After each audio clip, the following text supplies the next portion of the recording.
A'udzubillahi minasyaitonirrajim. Bismillahirrahmanirrahim. Alhamdulillahirabbil alamin wassalatu wassalamu ala asyrafil anbiya'i wal mursalin Sayyidina Muhammad wa ala alihi wa sahbihi ajma'in. Qala rabbi shrah li sadri wa yassir li amri wahlul 'uqdatam min lisani yafqahu qawli. Amma ba'd. Assalamualaikum warahmatullahi wabarakatuh.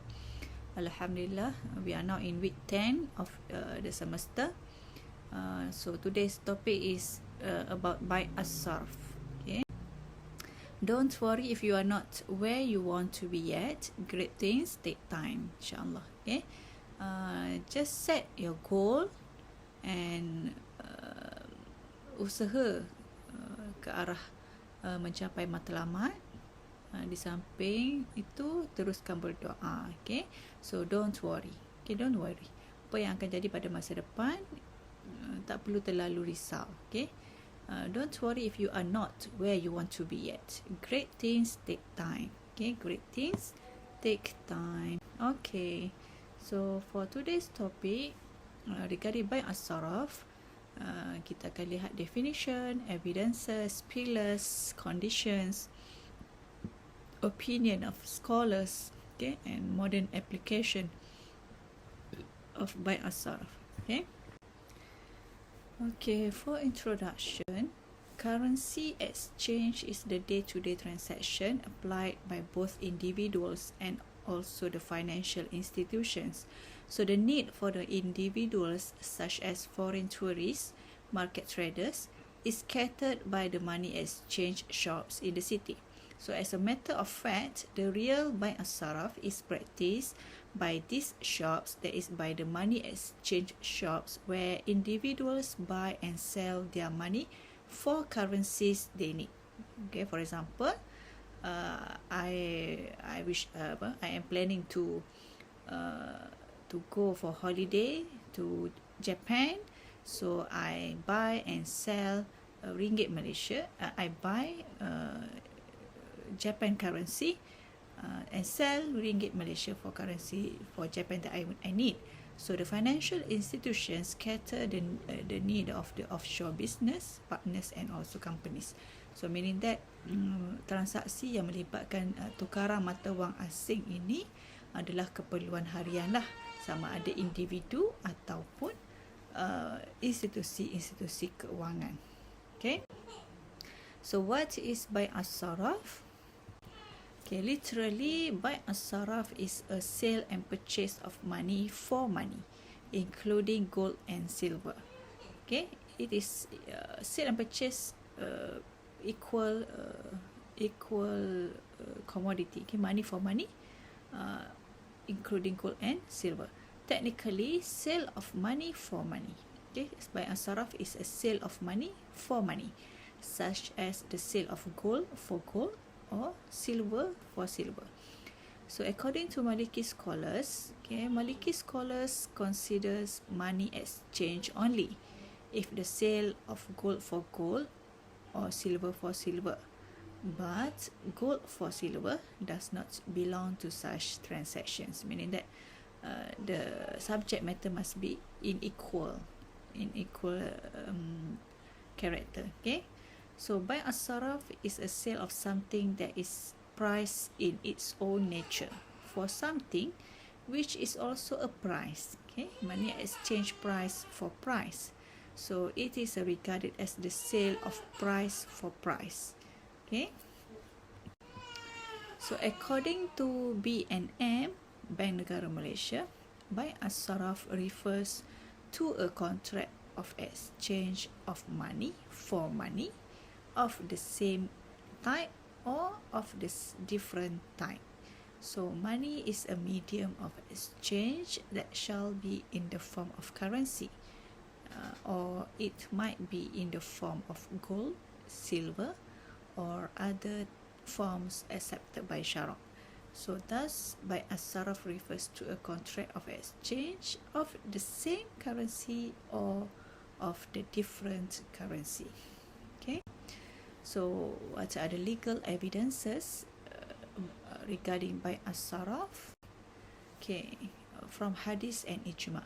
Okay, Ubadah ibn Samit narrated that Rasulullah sallallahu alaihi wasallam said that gold for gold, silver for silver, weight for weight, barley for barley, dates for dates, and salt for salt should be exchanged like for like, equal for equal, and hand to hand.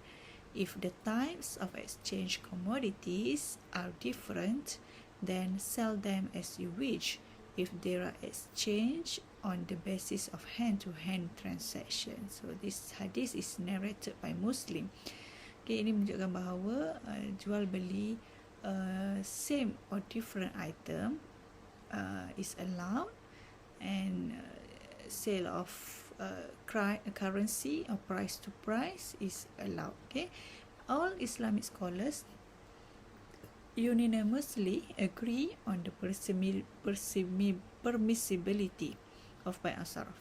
Okay, maknanya ijma' ulama mengharuskan, membenarkan bai' as-sarf on the ground that it has been practiced by the people since the time of Prophet until present lah, until now, without any objections.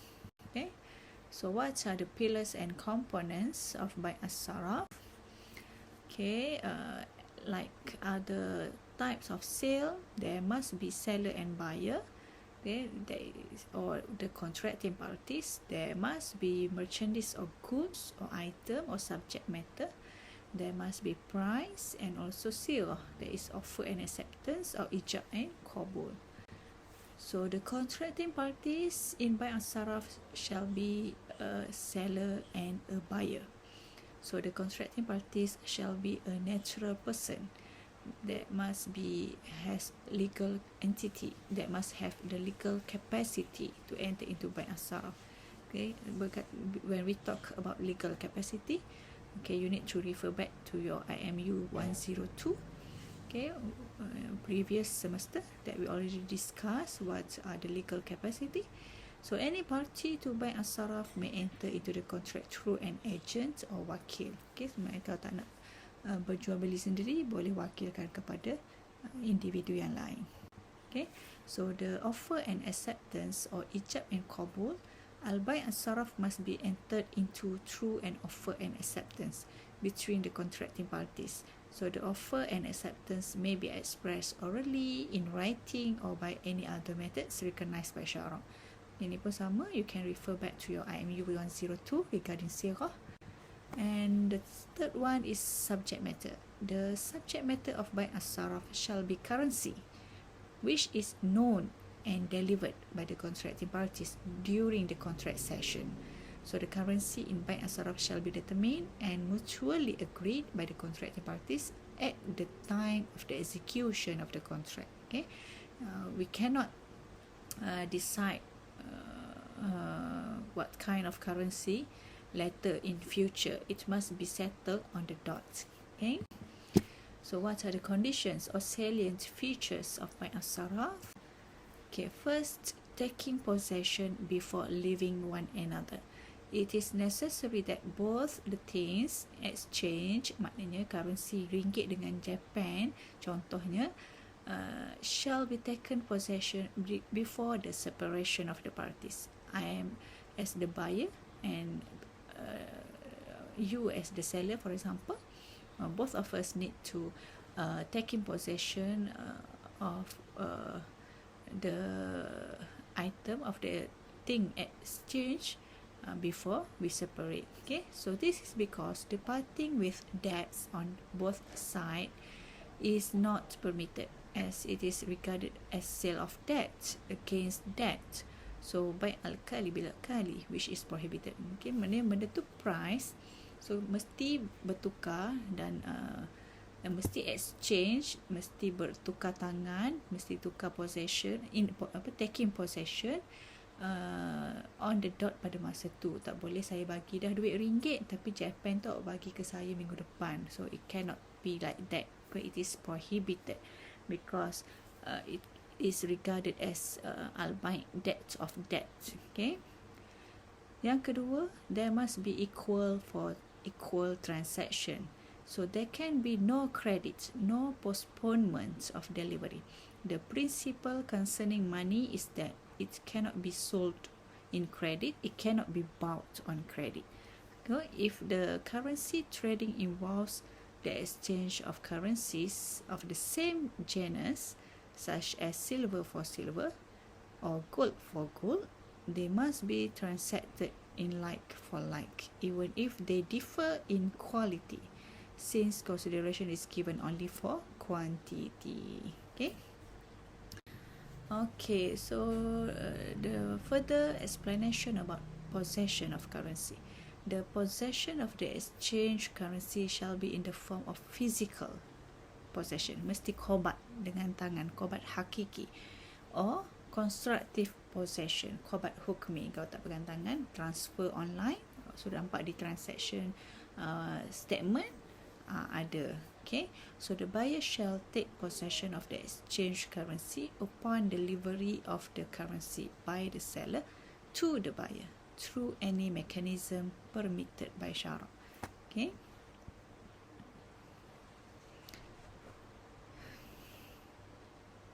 Okay, including customary business practice, such that the buyer shall have access to the currency and assume the ownership risk of the currency.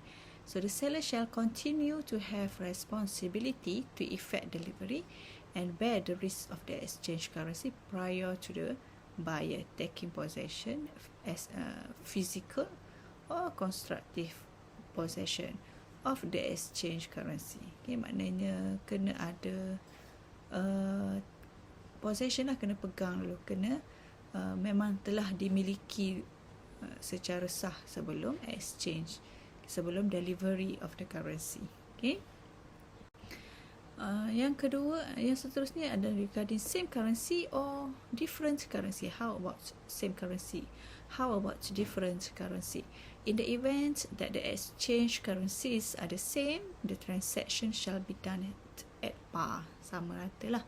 So in the event that the exchange currencies are different, the transaction may be done at the prevailing currency. Okay, at the prevailing currency rate or any mutually agreed rate at the time of the execution of the buy and Sarf contract. Okay, tengoklah mana yang lebih tinggi. Kalau ada persetujuan antara kedua-duanya, nak ambil yang mana-mana tak ada masalah. Kalau tak ada persetujuan, so kena ambil yang the prevailing currency rate. Okay. Seterusnya, freedom from khiyar syarat. An option of condition cannot be stipulated. One of the contracting parties may stipulate certain conditions which is not met would grant a legal right to the stipulating party to rescind the contract. However, khiyar aib, option of defect, is allowed. Okay, maknanya ada khiyar lah, ada di options diberikan kepada one of the contracting parties. Okay. Non-deferment. Delivery of both counter values should not be deferred to a certain point of time in the future.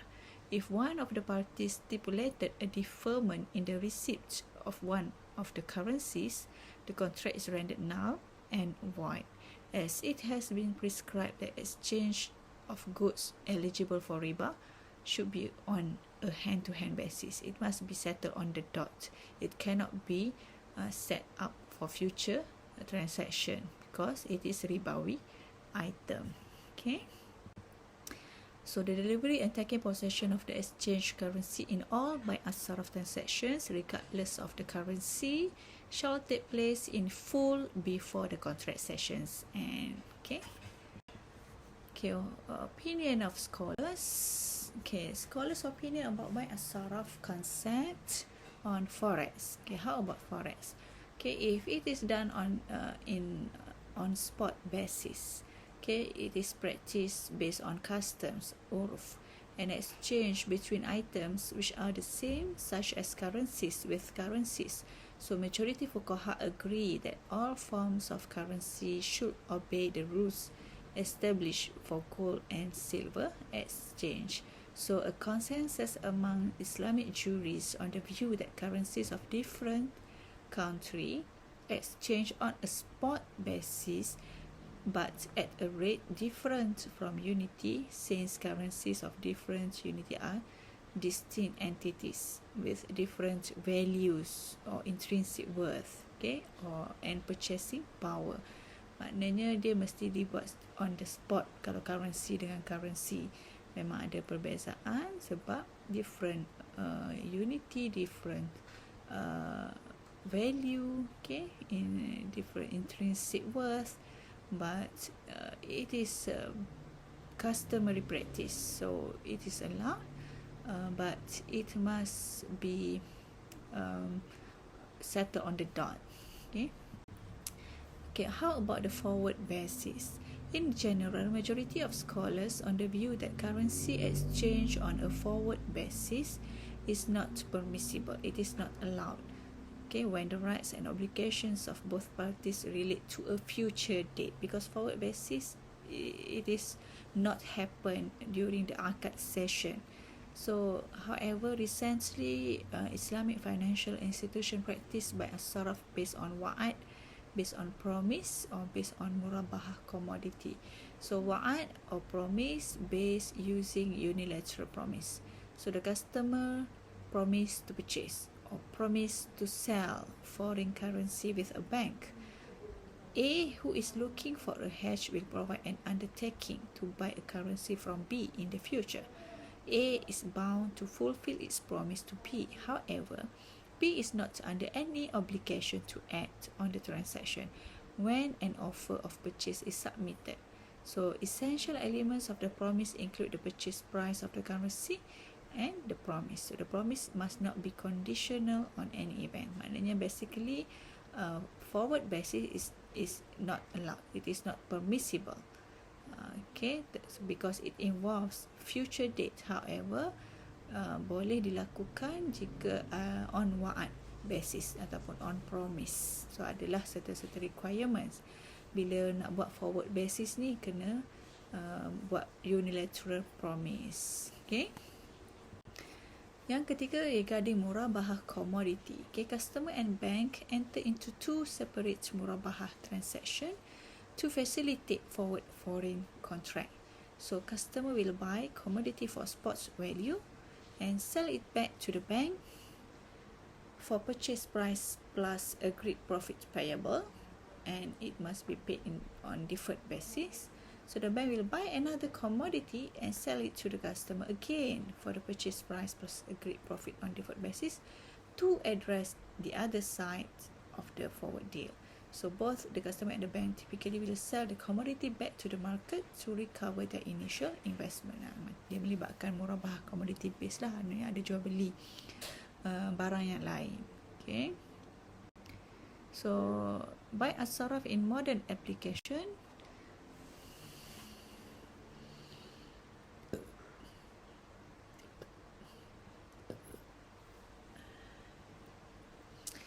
by as-sarf is applicable to modern spot forex, which is based on the spot rate, which the deal settlement is expected to be completed shortly after the contract has been executed.